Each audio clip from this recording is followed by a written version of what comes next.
Hello everyone. बात करते हैं लर्निंग सीरीज़ की नेक्स्ट वीडियो में कि 7 गोल्डन रूल क्या होते हैं स्टॉक मार्केट को समझने और उस पर काम करने के लिए। तो अब स्टार्ट करते हैं।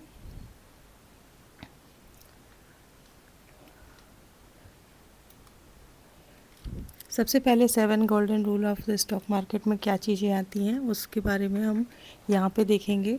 सबसे पहला कदम होता है कि हमें कुछ नियमों का पालन करना होता है। जैसे आप किसी बिजनेस या प्रोफेशन में जब भी कभी काम स्टार्ट करते हैं तो वहाँ पे आप देखेंगे कि आप जब भी कोई काम करेंगे तो आपको बहुत ध्यान से केयरफुली उस काम को करना पड़ता है। किसी भी फील्ड में आप की बात कर सकते हैं।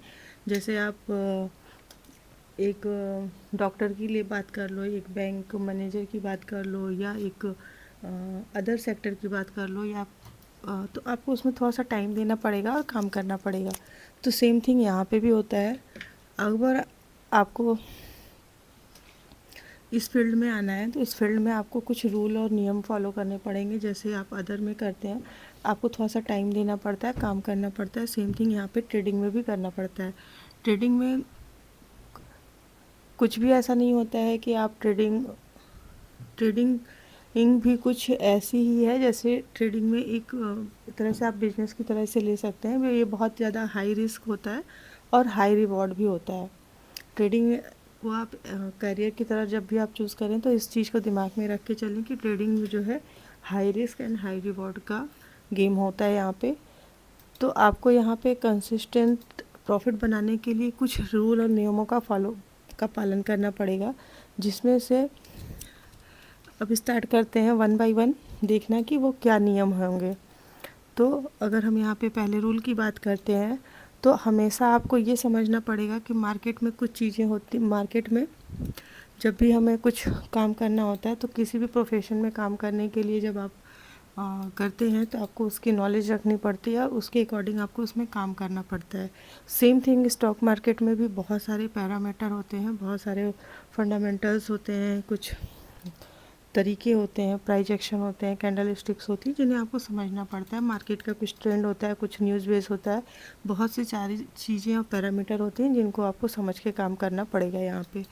तो यहाँ पे बात करते हैं पहला कि जब हमें इस चीज़ का नॉलेज होना चाहिए कि मार्केट कब हमें यहाँ पे डाउन ट्रेंड दिखा रहा है, कब साइडवेज है, या कब कंसोलिडेशन रेंज में है, कब अप ट्रेंड में है। तो ये सारी चीज़ों को हमें अच्छे से पता होना चाहिए। ऐसा ना हो कि मार्केट आपके अपोजिट डायरेक्शन में जा रहा हो और आप अपोजिट डायरेक्शन में बैठे हो। जैसे पहले ही डिस्कस किया कि काफ़ी ज़्यादा हाई रिवॉर्ड और रिवार्ड रिवॉर्ड भी है, सेम थिंग यहाँ पे हाई रिस्क भी काफ़ी ज़्यादा होता है। तो इन सब चीज़ों को आपको देख के समझ के काम कर लेना पड़ेगा।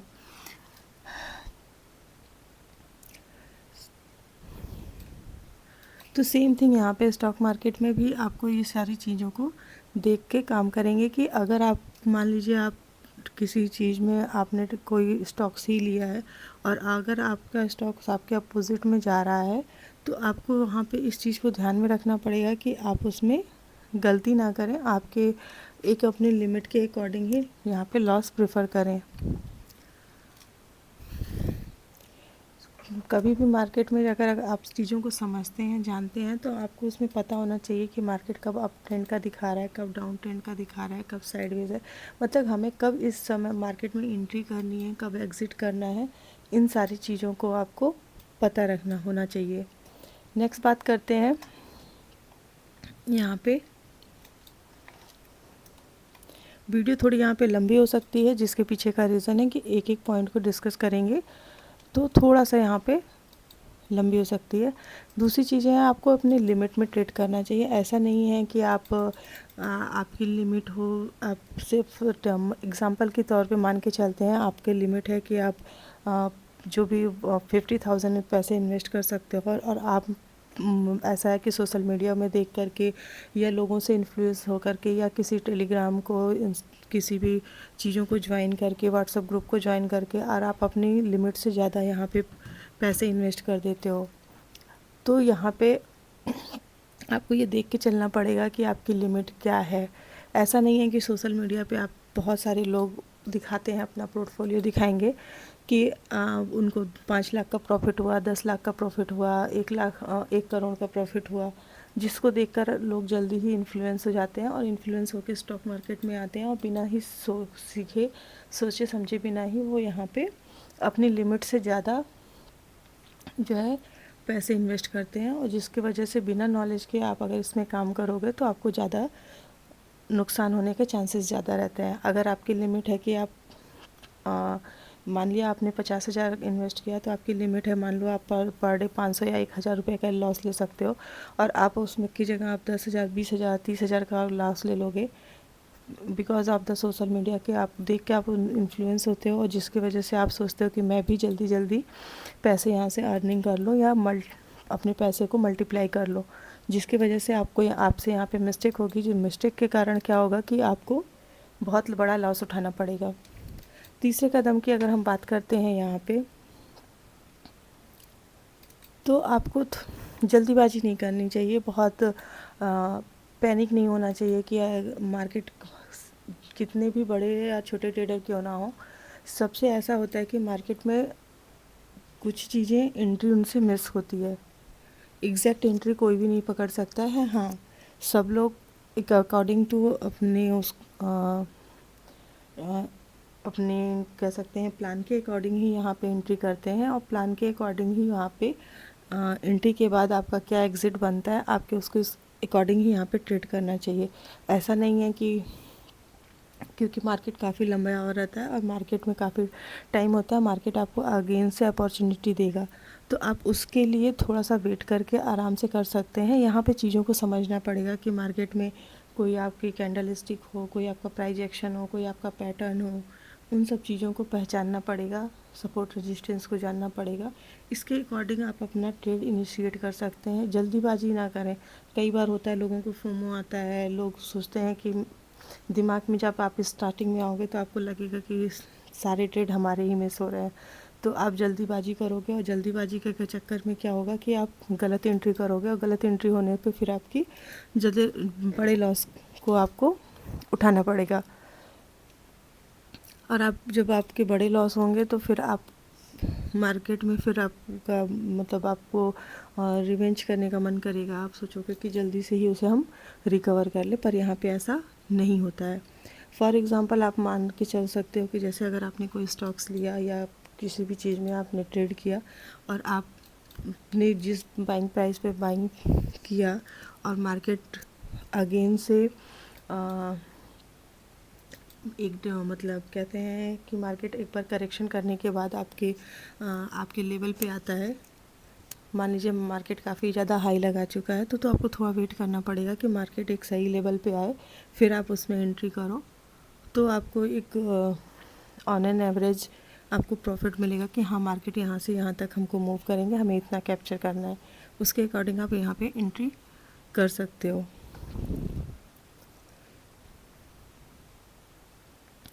और आप जल्दीबाजी में करोगे तो आपको जो स्टॉक मान लीजिए एग्ज़ाम्पल के तौर पे अगर 100 रुपये में लेना है, तो वो आपको करेक्शन के बाद 60-70 रुपये में मिल सकता है, लेकिन अगर आपने ध्यान नहीं दिया तो वही आपको काफ़ी ज़्यादा हाई निकल जाने के मार्केट हाई लगाने के बाद आप अगर उसे 200-250 पे जाके एंट्री करोगे, फिर वहाँ से मार्केट थोड़ा सा भी करेक्ट करेगा तो फिर आपके बड़े लॉस होने के चांसेस काफ़ी ज़्यादा बढ़ जाएंगे। तीसरी बात यहाँ पे हम करते हैं, चौथी चीज़ थी यहाँ पे कि कभी भी आपको लूजिंग साइड में एवरेज नहीं करना चाहिए। कई बार होता है कि आपको लगता है कि मार्केट थोड़ा सा आपके ट्रेड लेने के बाद मार्केट आपके अपोजिट में जा रहा है, फिर आपको ये लगता है कि नहीं थोड़ा सा अभी मार्केट करेक्ट होगा, फिर अगेन से बाउंस बैक करेगा तो हमें प्रॉफिट हो जाएगा। लेकिन इस चीज़ में कभी भी अपनी थिंकिंग को ये नहीं करना चाहिए कि नहीं हमें अपने एसल पॉइंट पे हमें अपना एग्ज़िट एसल लेके निकलना ही निकलना है। अगर आप नहीं निकलोगे तो फिर आपको यहाँ पे बड़े लॉस होने के चांसेस काफ़ी ज़्यादा बढ़ जाएंगे। तो इसलिए होप में लेके नहीं रहना है। स्टॉक मार्केट ऐसा है कि यहाँ पे आप कभी भी किसी चीज़ को होप में लेके नहीं चल सकते हैं कि नहीं आपके फेवर में मार्केट जाएगा। इस होप में कई बार बहुत बड़े लॉस हो जाते हैं। तो इस चीज़ को भी ध्यान रखना है कि मार्केट अगर आप की एंट्री के बाद आप के अपोजिट डायरेक्शन में जा रहा है, तो हमें हमेशा अपना एसएल ले करके एसएल बुक करके ही निकलना पड़ेगा। इसके अलावा आपके पास कोई रास्ता नहीं है। अगर आप नहीं निकलोगे तो फिर आपको बड़े लॉस भी फेस करने पड़ेंगे। नेक्स्ट पॉइंट की बात करते हैं कि एक बार में केवल आपको एक ट्रेड नहीं लेना चाहिए। मान लीजिए जब भी आपने किसी प्राइस पे सोचा कि मुझे इस प्राइस पे एंट्री करना है और आपने एंट्री कर ली, बट आपको कभी भी ट्रेड पंच करते समय आपको दो बातों का ध्यान हमेशा रखना चाहिए कि जब आप बाई ऑर्डर लगाते हैं साथ में आपको अपना स्टॉप लॉस भी वहाँ पे तुरंत ही पुट कर देना चाहिए। क्योंकि स्टॉप लॉस पुट करने का फ़ायदा क्या होता है, अगर हमने मान लीजिए कि हमने 150 पे या 200 पे हमने बाइंग करी और अगर हमारा एसएल बन रहा है, अगर हमने 200 पे बाइंग करी और हमारा एसएल बन रहा है 190 पे या 180 पे, हमें अपना एसएल लेके निकलना है, तो हमें अपने एसएल पॉइंट पे अगर हम पहले से ही एसएल पुट करके चलेंगे तो इतना हमको पता है कि हमारा 20 रुपीज़ का ही लॉस होगा। अगर हम एसएल पुट नहीं करके चलते हैं तो मार्केट है, मार्केट में सडन स्पाइक्स भी आती हैं कभी न्यूज़ बेसिस पे या किसी भी आधार पे, तो फिर आप पता चला होप में ही रहोगे कि नहीं थोड़ा अच्छा चलो 20 रुपये का लॉस हो रहा है, थोड़ा सा और देख लेते हैं और देख लेते हैं। फिर माइंड आपके साथ खेलने लगता है और आप माइंड को तुरंत ही वो नहीं कर पाते हैं, मतलब अपने माइंड से अपने आप को ये नहीं कर पाते हैं कि हाँ हम यहाँ पे निकल जाते हैं। फिर वो जैसे जैसे एसएल बढ़ता जाता है वैसे वैसे आपके हाथ इनिशियल स्टेज में आपको ऐसा होगा कि आप अपने एसएल को बुक नहीं कर पाओगे और वो धीरे धीरे करते करते आपके बहुत बड़े लॉस कर देगा। तो इसलिए अगर आप स्टार्टिंग से ही सिस्टम में एसएल पुट करके चलेंगे तो आपको इतना तो फिक्स हो जाएगा कि हाँ मेरा इतने से ज़्यादा रुपए आपके लॉस होने के चांसेस ख़त्म हो जाएंगे। इसलिए कभी भी ऑर्डर पंच करते समय इस बात का हमेशा ध्यान रखना चाहिए कि कभी भी सिंगल ऑर्डर प्लेस नहीं करना है। ऑर्डर प्लेस करते समय तुरंत ही आपको एसएल भी पुट कर देना है, या तो आप बाइंग के साथ भी एसएल पुट कर देंगे तो ये होगा कि आपका उससे बड़ा लॉस नहीं होगा। और इसके बाद आपके डायरेक्शन में जितना मार्केट मूव करता है आप उसके अकॉर्डिंग आप अपने एसएल को ट्रेल करते हुए जितना आप मैक्सिमम प्रॉफिट गेन कर सकते हैं उस चीज़ को आपको गेन करने की कोशिश करनी चाहिए। अब नेक्स्ट बात करते हैं कि जब भी हम ट्रेड करते हैं तो कई बार ऐसा होता है कि हमारी एंट्री के बाद और हमारे टारगेट के बाद हमने एक बार ट्रेड पंच किया, ट्रेड पंच करने के बाद हमको एक अच्छा खासा प्रॉफिट हो गया, या हमें मार्केट ने हमारा एसएल ले लिया। आपके एंट्री पॉइंट के बाद आपके मार्केट आपके एसएल पॉइंट को हिट करके निकल जाता है, तो फिर हमें अपने सिस्टम को बंद कर देना चाहिए। अगेन एंड अगेन ट्रेड नहीं करना चाहिए। जिसके पीछे का क्या होता है लॉजिक, अगर आप ट्रेड बंद नहीं करोगे तो फिर आपको बड़े प्रॉफिट होने के चांसेस, आपको मार्केट कम से कम मान लीजिए आप 10 बार ट्रेड करते हो तो आपको 1 से 2 बार मैक्सिमम चांसेस होंगे कि आपके लॉस थोड़ा रिकवर हो जाएंगे या आपको थोड़े प्रॉफिट हो जाएंगे। पर 10 में से 8 बार ऐसा ज़रूर होगा कि आपके वो छोटे लॉसेस आपको बहुत बड़े लॉस में कन्वर्ट हो जाएंगे और आपकी कैपिटल को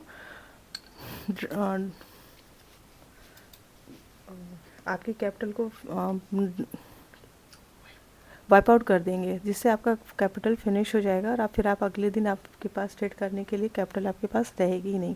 तो इसलिए सबसे अच्छा यही होता है कि आप, मार्केट एक दिन का नहीं है, मार्केट हर दिन रहता है। हम रहेंगे या नहीं रहेंगे इसी पे ये नहीं मार्केट में मैटर करता है, लेकिन मार्केट ज़रूर रहेगा। तो इसलिए कोशिश हमेशा यही करनी चाहिए कि आप एक बार आपके एंट्री के बाद आपने जो भी प्रॉफिट लॉस बुक किया अपने सिस्टम को टर्न आउट करें और सिस्टम से दूर हो जाएं। इनिशियल स्टेज में आपको ये करना बहुत ज़रूरी है, क्योंकि इनिशियल स्टेज में ही मार्केट में लोगों को बहुत जल्दी पैसे कमाने की जल्दी होती है और उसमें ही आपसे गलतियां भी बहुत ज़्यादा होती हैं। तो इस गलतियों को रिमूव करने के लिए आपको सिस्टम से हटना ही पड़ेगा, क्योंकि मार्केट ऐसा है कि आप ना चाहते हुए भी आपको अगेन एंड अगेन कुछ ना कुछ आपको एंट्री पॉइंट दिखता रहेगा, लगेगा कि नहीं यहाँ से कर लूँगा सब कुछ ठीक हो जाएगा, बट ऐसा होता नहीं है। रियलिटी यही है मार्केट की। तो हमेशा ये दिमाग में बना के चलना चाहिए कि हमें अपने, जब भी आपका एसएल हो रहा है तो आप अपना एसएल पॉइंट पे एसएल लेके निकल जाओ। प्रॉफिट हो रहा है तो प्रॉफिट को भी बुक करके निकल जाओ। और कई बार होगा कि आपके लॉस होने के बाद अगर आप नहीं निकलेंगे तो आपकी ओवर ट्रेडिंग होगी और अगेन अगेन आपका कैपिटल ख़त्म हो जाएगा। फिर अगर दूसरी चीज़ ये होगी कि मान लीजिए आपने प्रॉफिट अच्छा बना लिया और आप अगेन एंड अगेन ट्रेड करते रहे और आप उससे मतलब सेटिस्फाई नहीं हुए कि हाँ जितना मुझे प्रॉफिट मिला है वो मेरे लिए इनफ है, तो फिर मार्केट आपको वो दिए हुए पैसे भी वापस आपसे लेके चला जाएगा। तो इसलिए इस बात का हमेशा ध्यान रखें, प्रॉफिट हो या लॉस हो, सिस्टम क्लोज करें और सिस्टम से दूर हो जाएं। नेक्स्ट बात करते हैं कि आपको कभी भी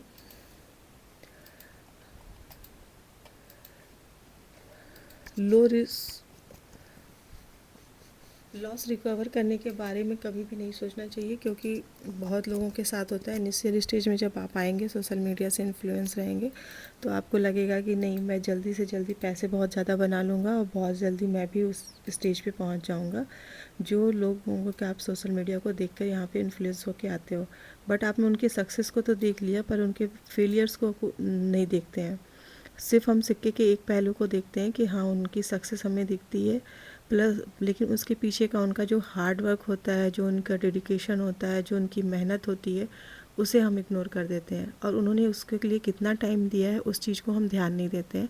तो हमें उन सब चीज़ों को भी ध्यान में रख के चलना चाहिए कि जिनको हम आज देख रहे हैं, पर उनको ये देखना पड़ेगा कि उनके भी कभी जो ड्रॉ डाउन फेज़ थे, उन्होंने उस चीज़ को कैसे संभाला और उससे कैसे बाहर निकले और कैसे अपने आप को ग्रो किया। तो उस चीज़ पे हमें भी अपना काम करना पड़ेगा, उस चीज़ पे ध्यान देना पड़ेगा। उसके लिए आपको लॉस रिकवर करने के बारे में कभी भी नहीं सोचना चाहिए। आपको जब भी ऐसा कुछ लगे, आपको अच्छा ट्रेड बनता हुआ लगे, तो आप ट्रेड करो, और नहीं तो आप मार्केट से थोड़ा सा दूरी बना लो। और जिससे क्या होगा कि अगर आप अगेन एंड अगेन ट्रेड करते रहोगे, आपका बहुत बड़ा लॉस होगा, तो आपकी मेंटल स्टेट भी आपकी काफ़ी ज़्यादा डिस्टर्ब होगी। आपका कॉन्फिडेंस भी काफ़ी ज़्यादा लूज़ होगा। फिर आपको लगेगा कि नहीं, ये सिर्फ मेरे साथ ही हो रहा है, मेरे साथ ही गलत हो रहा है। फिर आप मार्केट से फ़ाइट मोड में आ जाओगे। तो फ़ाइट मोड में नहीं आना चाहिए और लॉस रिकवर करने के बारे में नहीं सोचना चाहिए। जितना ज़्यादा आप मार्केट से फ़ाइट करने की सोचोगे या लॉस रिकवर करने के बारे में सोचोगे, आप उतना ही ज़्यादा उसमें फंसते चले जाओगे और उतना ही ज़्यादा बड़ा लॉस दिन पे दिन आपका होता चला जाएगा। बट वो लॉस रिकवर नहीं होगा, वो तभी होगा जब आप उसको ध्यान से, आराम से, धीरे धीरे एक प्लान के थ्रू काम करेंगे, तब जाके चीज़ें मैनेज होंगी।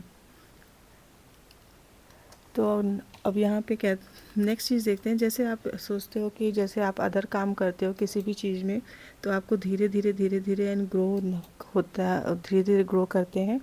सेम थिंग यहाँ पे स्टॉक मार्केट में भी एक बहुत अच्छा प्लेस है, पर उसे समझना पड़ेगा, सीखना पड़ेगा, उसके लिए आपको टाइम देना पड़ेगा। जैसे एक छोटे से सीड्स को जब हम लगाते हैं, तो वो इनिशियल स्टेज में हमें उतना ग्रोइंग नहीं होता है, उसमें टाइम लगता है। एक सीड से पौधे को कन्वर्ट होने में कुछ टाइम ऑफ पीरियड जाता है, कुछ साल जाते हैं, मंथ जाते हैं, तब जाके एक पौधा जो है मैच्योर हो पाता है। मैच्योर होने के बाद ही वो आपको फल देता है। अगर आप ये सोचेंगे इनिशियल स्टेज में कि नहीं, मुझे इतनी ही जल्दी तुरंत ही यह सारी चीज़ें कमा लेनी है, पैसे मिल जाने हैं, मैं टाइम नहीं दूंगा, तो ये पॉसिबल यहाँ पे बिल्कुल भी नहीं होगा। जैसे एक छोटे से पौधे से उसको बड़े होने में और बड़े हो धीरे धीरे उसको ग्रो करने में थोड़ा सा टाइम लगता है। सेम थिंग स्टॉक मार्केट में भी आपको चीज़ों को समझने, सीखने और उस पर काम करने में टाइम लगेगा। फिर आप यहाँ पे इससे अच्छे कैपिटल जनरेट कर सकते हो। बट आप इनिशियल स्टेज में आते ही तुरंत ही बहुत बड़े प्रॉफिट करने की कोशिश करोगे तो वो पॉसिबल नहीं होगा, क्योंकि जो सोशल मीडिया से आप इन्फ्लुएंस होकर कर रहे हो, उनका एक्सपीरियंस, उनका टाइम ऑफ पीरियड, उनको चीज़ों की नॉलेज है, बट आपको नहीं है, तो आप यहाँ पे नहीं कर पाओगे। लास्ट चीज़ बात करते हैं, यही आपके ट्रेडिंग करियर को बूस्ट करेगा और ये सक्सेस का आपका की है। तो इस चीज़ सब सारी चीज़ों को ध्यान में रखेंगे और मिलते हैं लर्निंग सीरीज की नेक्स्ट वीडियो में। तब तक के लिए बाय बाय।